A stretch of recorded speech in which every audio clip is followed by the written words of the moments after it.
Hi, and today I'm very fortunate to have the author of two books, a gentleman by the name of Dick Stroud, who's authored The 50-Plus Market, and his second book, the latest release, Marketing to the Aging Consumer. Now, Dick's kindly taken some time out of his busy schedule to be with me here today in the studio to talk about marketing and to share some of his insights he's written about in his books, but also insights he's shared with large companies on the corporate scene and also on the national stage as a speaker.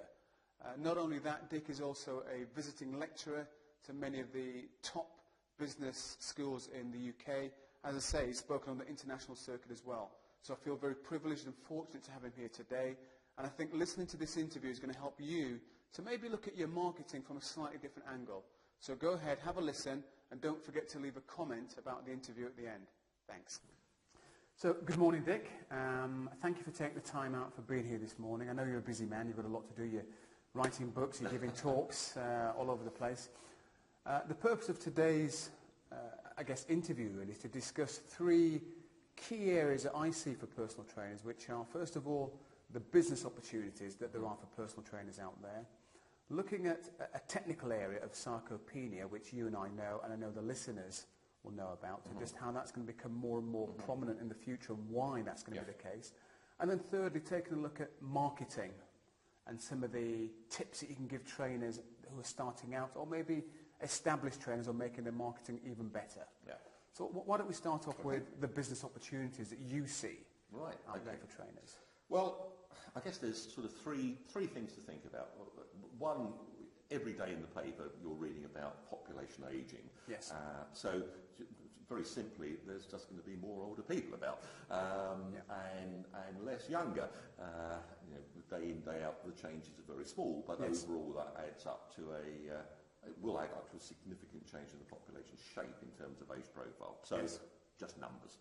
I guess the second point is that not all, but quite a few older people do have a reasonable level of disposable income. Yes. So in terms of the ability to actually buy personal training, if you look at most of the big consultancies reckon that the main driver of consumer expenditure over the next decade is going to come from the older age group. I know we're talking about the baby boomers. Do they fall into that category as well? Well, there's certainly one part of it. The first bit of the baby boom, just slightly older than me, 65, and that's a wave coming through. But we have an even larger wave coming through just a little bit longer on. So this is a peak in the older population, but it will then get older even a bit more as the next wave comes on through. Right. So we've got numbers and we've got the ability to buy. I guess the third thing is that awareness. And this is a group of people that those who are likely to be buying personal training are very much aware of wellness and what's happening to their bodies. Remember, this group probably have had parents who are probably parents who are now dead, but they've been caring for. So they know what happens as people do get that much older. And I think a lot of people look and think, I perhaps don't want to quite go there, and I want to try and do something about it. I suppose the other thing is that we're talking about having 25-30% of one's life after the usual age of retirement, and people would enjoy that, and they often want to enjoy it in a physical way in terms of holidays or indeed keeping working, but that does demand having a degree of wellness as well. So I think if you kind of put that lot together, it means that from a personal trainer's point of view, the older person is a pretty good place to be looking for business for at least the next decade or so. Fantastic. Well, that's certainly going to be music to a lot of trainers' ears.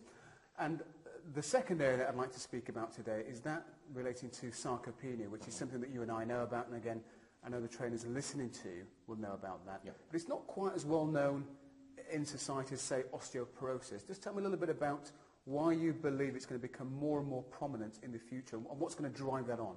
Okay. Well, there's been quite a lot of discussion about it being something that will be as well known as osteoporosis. My view is it will be better known than osteoporosis.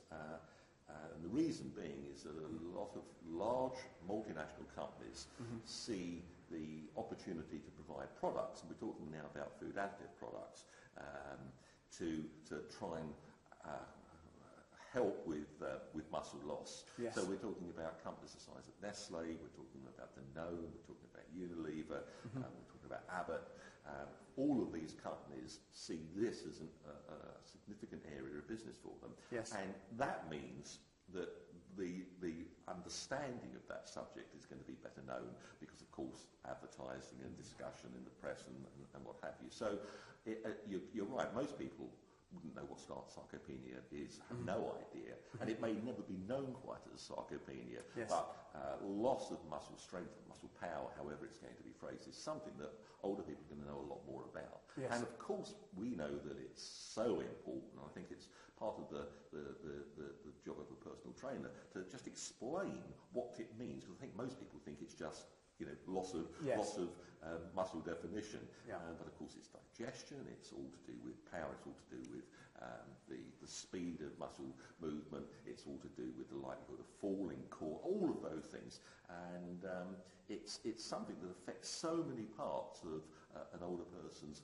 well-being as they age, yes. And it's that, and hence that's why the large companies are concentrating on it. So for all those reasons, it's worthy of understanding a little bit more, and maybe finding a good way of explaining that to the person when you're talking about why training is useful. Yeah. So really then we can see personal trainers of the future becoming more than just the person in the gym with the flip chart, more of an educator as well, I guess. I think that's very much the case. A real educational role. I think that is very much the case. Because, the people are more, older people are more aware of what's going on, but only to a certain extent. Yeah. And yes, I think that's very much the selling of the service. It's not just about maybe just weight loss, although that's important, or it's not just about being able to walk or run a bit faster. It's the whole package. Yeah, no, sure. And that leads quite nicely, the Sarcopenia leads quite nicely onto marketing.